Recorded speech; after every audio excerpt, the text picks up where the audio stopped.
Do you consider yourself a communist? Shit. I'm gonna have to take a position on this one. I don't. I don't. I consider myself, people have asked me this before, I consider myself to be anti-capitalist, primarily. Would I like to see a communistic style of society one day? 100%. I think it's like, logically, it is like a natural progression of kind of where we are now. And this is why I want to talk about collectivism and collectivization. Because I think it's an important concept to cover in these types of discussions and stuff like that.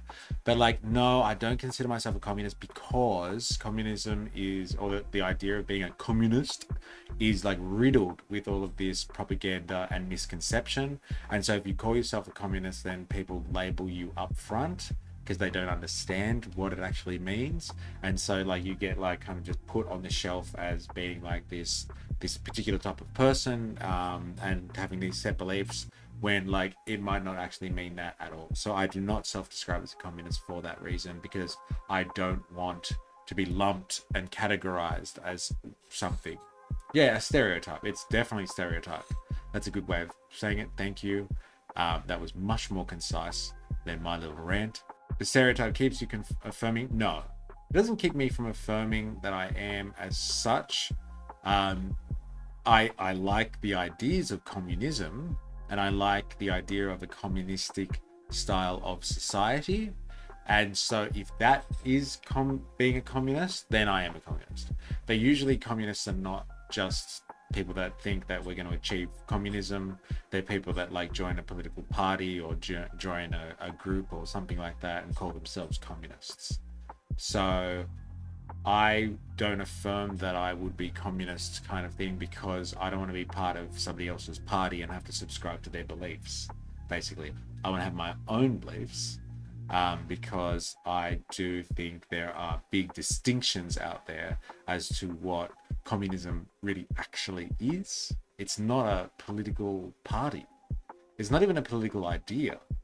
It's a way of organizing society. It's actually, if you think about it, it's more like a form of anthropology. Like anthropologists go around figuring out how people live, like communities and stuff like that. They figure out how societies and stuff structure themselves.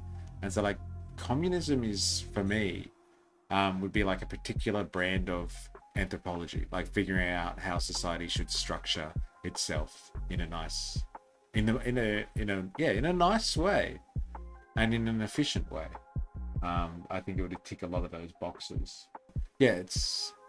I subscribe to communism in the historical materialist sense, in the sense that like it's potentially a progression from capitalism, and like if you look at the way that capitalism has formed, it gives us like potentially the building blocks for a new society, and that new society would potentially be communistic, where we have developed all of the technology and like the social relations to a certain point where we don't need the profit motive anymore to organize ourselves. Can communism far middle? Hello, welcome to the chat. Thanks for introducing yourself. Can communism work with multiple political parties? Okay, that's an interesting question.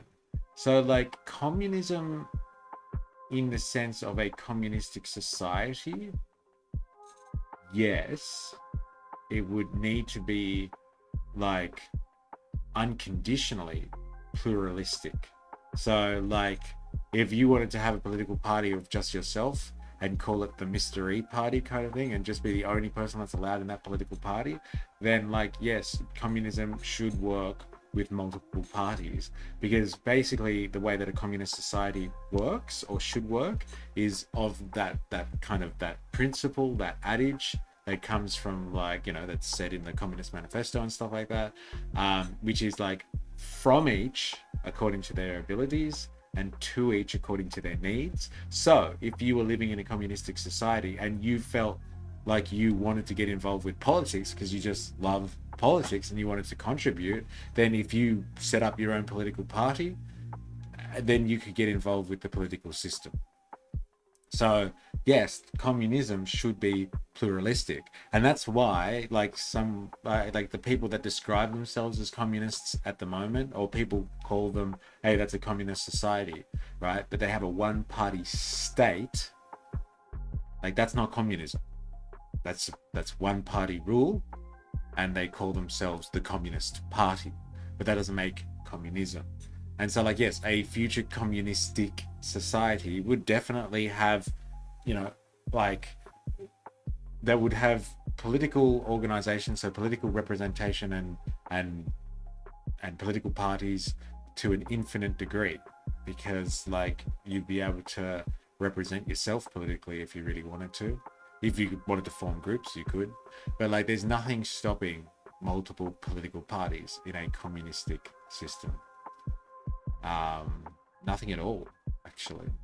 I think it is actually necessary in order to have proper like communistic living. You'd want to have multiple political ideas going on at the same time in order to make sure that like everyone's interests are being catered for properly. You'd want to make sure that you have a very varied system in that regard.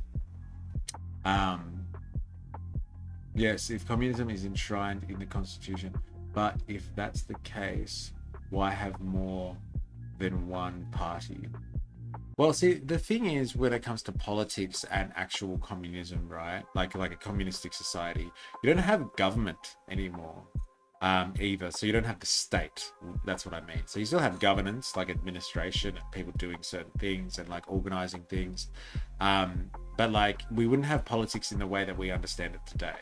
We would have just collections of people making decisions on things, as in like deciding whatever we do as a society or don't do as a society, based on kind of people's interests in those topics. And so like you probably wouldn't need parties as such. You would just have people that are interested in certain issues, like maybe someone's interested in childcare, and so like they might go along to the like a meeting in a particular culture or a nation or at a international level, and to like to debate and discuss how we're going to do childcare from now on as a culture, as a species, kind of thing. Communism is international, so you can't really have communism in one nation state or like one country or something like that. If you moved on to a communist style of living, you wouldn't have national boundaries anymore.